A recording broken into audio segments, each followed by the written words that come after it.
Alright, so this is one heck of a game. I really enjoy watching this. It's just gotta be one of the best college basketball games I've ever seen. Um, and I didn't like the way it went, and I didn't like the way it happened. It was still entertaining, even though the rest I feel like got way too involved with the way they called the game.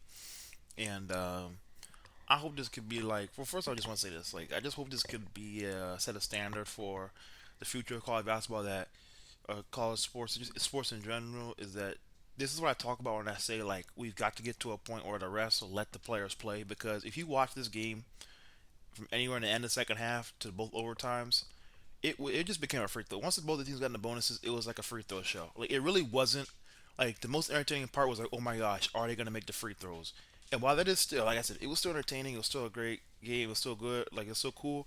Like, I just hope we get to a point where it's like, okay, I don't want ticky tack fouls to decide who wins the game. I want Darius Acuff, uh, Billy Goat, I forgot, Labaron, Philon, Aiden Sherrill. I want those to decide who will win the game. I want the players to make the plays to win the game with big time shots, big rebounds, big blocks, big steals, all that kind of stuff. I don't want the free throw line to decide the game. So now I'm not saying it won't play a part. Because obviously, those games are gonna play a part, but we've got to. And I know NCAA doesn't give two dams, because NCAA, they do whatever, and we all just have to deal with it. They do a horrible job, and hopefully one day these schools disband from the NCAA, and they have an actual commissioner and all that kind of stuff that can um, take control of this. I like Greg Sankey, me personally. I think he's done a phenomenal job with the SEC. I would like Greg Sankey for the commissioner of college football. Like I said, he's done a great job with the SEC, keeping the SEC ahead of his time, and I think he's really big on. I like his idea with a 16-team playoff, and I like his ideas when it comes to like like I'm pretty sure like in the next year or two, like, you're gonna every SEC team's gonna have to play a Power Four opponent out of conference every year. I'm pretty sure. So it's like he's trying to like he believes in lots of I believe in 16-team playoff. We're gonna make this more like an NFL like schedule. Everybody's gonna play a Power Four opponent, so that way we have we have more data points to go off of, and there's less teams getting left out for ridiculous reasons, like Texas, who plays a tougher schedule. A lot of people, especially out of conference, and they don't get rewarded for it. So I like his way of thinking.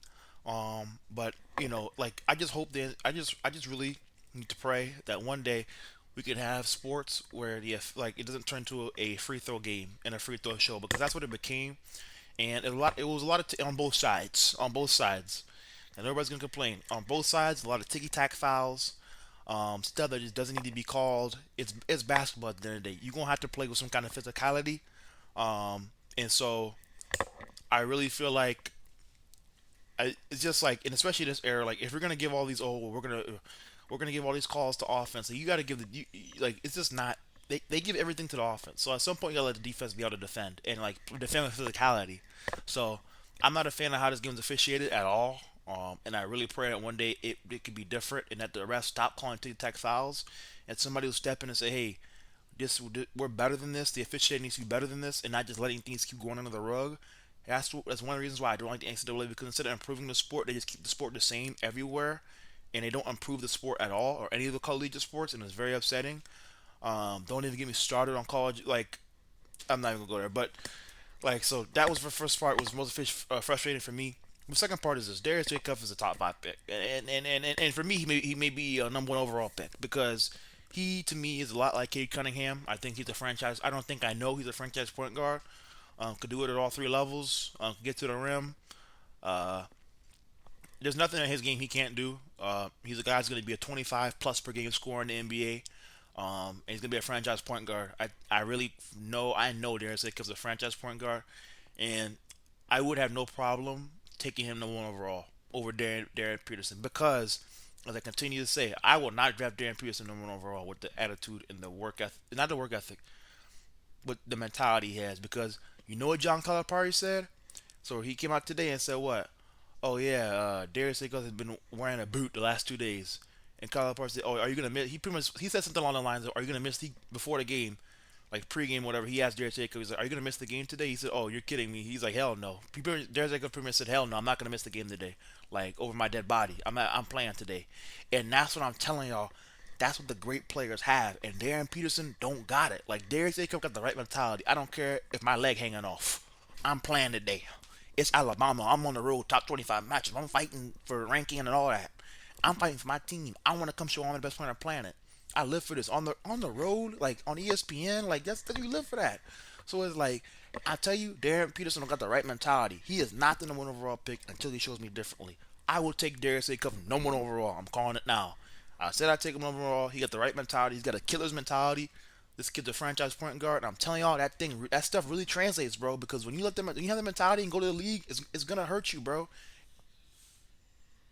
Darius Acuff, that was what the, Darius Acuff, he has the right mentality. Darren Peterson doesn't, and that's why even today I was gonna say he played 18 minutes in the first half, and I didn't think he played 3 in the second half. He took a shot, waved at coach to himself. Oh, hey, I'm a softie. I gotta lose his hey coach Bill Self. I gotta lose his mentality. I don't have the great I don't have a mentality the greats do. Take me out. I gotta lose his mentality. Yeah, that's what he did. He waved at it. Yeah, sure. I'm a loser. I gotta lose his mentality because that's what losers do. They have that kind of mentality. I'm gonna quit on my team. And how Melvin Council, Floyd Bedinga, those guys don't call it out. Maybe they do. We just don't hear about it. It's really crazy to me. There's no way I would be okay with a player just quitting on me. I don't give a damn what the pick is. I'm here to win a national championship, and it's like I'm here to do what I dreamed of, to put on the show. Show I'm the best player in the country. If that doesn't get you going, and you're so focused on number one overall pick, I don't give a damn what pick you are. If you have that kind of mentality, you ain't gonna live up to what you're supposed to be. You ain't gonna make it in this league. This league will eat you up and spit you out. And that's what they go. They will eat Darren Peterson up and spit him out real fast. But I really like Darius Acuff getting his franchise point guard and Labaron Philon. So I was thinking, while I was in the shower, I was like, who is really the number one overall. I was thinking maybe he was in the shower, just I was doing something, and I was like, you know what? You know who LeBron Fallon reminds me of? He reminds me of Jamal Murray. I think somebody's gonna get the perfect number two option next to a superstar player, because LeBron Fallon, he had 35 today. He was dominant, just like Acuff. Those two dudes show what those are two top 20 picks. I mean, those are two lottery picks. First of all, two lottery picks. LeBron Fallon's legit. Somebody's gonna get a steal for sure in the draft. But that dude, like, he might be like Jamal Murray. I don't know if he's ever going to be that Darius Acuff, Cade Cunningham level of player, but I do know this. I know he's going to be a Jamal Murray. I know this guy's going to be a multiple time All Star level candidate. I know this guy's going to be a guy who you can count on to win you games in the fourth quarter. I know this guy's going to be a guy who can just like Acuff can kill it in the pick and roll. He's really good with bigs getting to the rim. No one speeds just like Acuff. No one speeds him up. No one slows him down. He plays in his own timing and pace. Like that guy reminds a lot of Jamal Murray. I don't ever know if he's going to be a superstar, but I tell you this, he's going to be an all-star level player. That's going to be the perfect number two option next to a superstar player, and he's going to win. He's going to be able to win. You're going to be able to win championships with him as the number two option. And I'm telling you, a fan base is going to fall in love with this kid, and someone's going to get a steal. I see it now. I really, really like LeBron Philon, and I'm telling you, well, if I'm a team like Minnesota, because Philon won't get the hype. I mean, let's just be real. Philon's not going to get the hype. I don't think so. That he will get the hype that a lot of these freshmen do. A lot of people are going to pass him up because he's just not going to get the hype that like even today, everybody's talking about Darius Acuff scoring 49. Who's talking about LeBron Fallon getting 35 points? No one really is. So he's not going to get the hype that Acuff and them get, and so he's going to fall. But that's okay. Some team that needs a big time point guard or somebody that can just score the ball is going to get a star. And I'm just telling you now, I'm sold on LeBron Fallon. When it comes to these two teams, Aiden Sherrill, I was really, I was impressed by him. I was really kind of, I'm glad he finally had one of these games where he finally like, okay, dude, you're so big and physical. I mean, you're not physical. He was physical today, but you're so big and wide with a big frame. Like you need to be punishing people in the painted area. Like you're too big and too tall, too wide, too broad shoulders. Like everything about you just so your frame. Like you just like it's just you can notice him on the court. He's massive. You're 6'11". Like there's no way you shouldn't be doing. Like you shouldn't be dominating. And I'm glad today finally Aiden Sherrill. Alabama needs him to be that every game. This cannot be a once every 4 games, once every 5 games. Aiden Sherrill needs to bring this every game. I feel like sometimes he's been missing. Is like, dude, I feel like I don't notice him enough for how big and wide and how much he just swallowed, like how big he is compared to everybody else. I feel like I don't notice him enough in the game. He needs to go out there and dominate. Thought he did that today. Amari Allen, pretty sure his name is. He had a really good game, 19 and 11. Like, I think between Amari Allen and Aiden Sherrill, they had like 20 plus rebounds. Like Alabama needs that. Sherrill was a big chunk of their offense, right? I mean, like he was massive in the pick and roll game. He was massive at the rim, just being able to dump it down to him. I mean, he was massive on the glass. You felt him on the glass today. Like if Aiden Sherrill can be that, he can be a first round pick at center. He can be that dominant all conference, all NBA center. But he has to bring that every game. So whatever he did today needs to continue that. I was impressed by him. These two teams are two of the best. I mean, these are what two top 10, two top 15. These are two of the best offensive teams in the country. It was a great game. Uh, I mean, look, if I'm Arkansas, Alabama, I really wouldn't like. I don't know how much stock you put into games like these.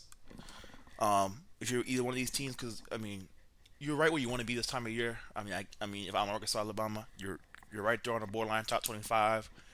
I mean, they both went down to the wire. They're both gonna be one of the top teams. They're both gonna have great finishes to the. They're both what top five in conference rankings are gonna be probably when it's all said and done. Like both these teams have a chance to go win a national championship. Or I will say one thing I do what does concern me for Alabama, and that's something Natos is gonna have to.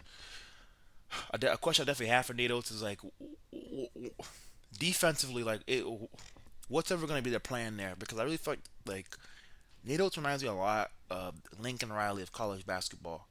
Elite offensive minded coach. There's no one there are not many better offensive minds in college basketball than Nate Oates. When it comes to just scouting, knowing players who can play elite offensive basketball, knowing how to put players on the right rotations, right matches, all that kind of stuff, getting them in best position to succeed. No one, there's not many like Nate Oates, but will he ever figure out how to get his team to play just decent defense? Is going to be the big question. Because offensively, Alabama's national championship good, but they just never been national championship good defensively, and that's going to be the big, and that's why I want to take that statement back. I don't think Alabama won a national championship this year because of their defense. I really think that's going to be the issue, and I remember when Alabama had John Petty. I mean, Natos has been going for a while with this 3-point shooting thing. That's really the one question I think Natos at some point is going to like this offseason. He really needs to ask himself, like, okay, what's it going to take for me to start? We got to start doing better on defense. Like we don't even have to be great because how great we are offensively. Like it was even like Lincoln Riley. Lincoln Riley didn't need great defense. He just needed good. If he had good defense, he would have won multiple national championships at Oklahoma. But it just year went by. He never did it. And so like Nado's year goes by, and you're wasting teams that are natural championship offensively good, but you just need to have a good defense to be able to really compete for that championship. You're not getting that done.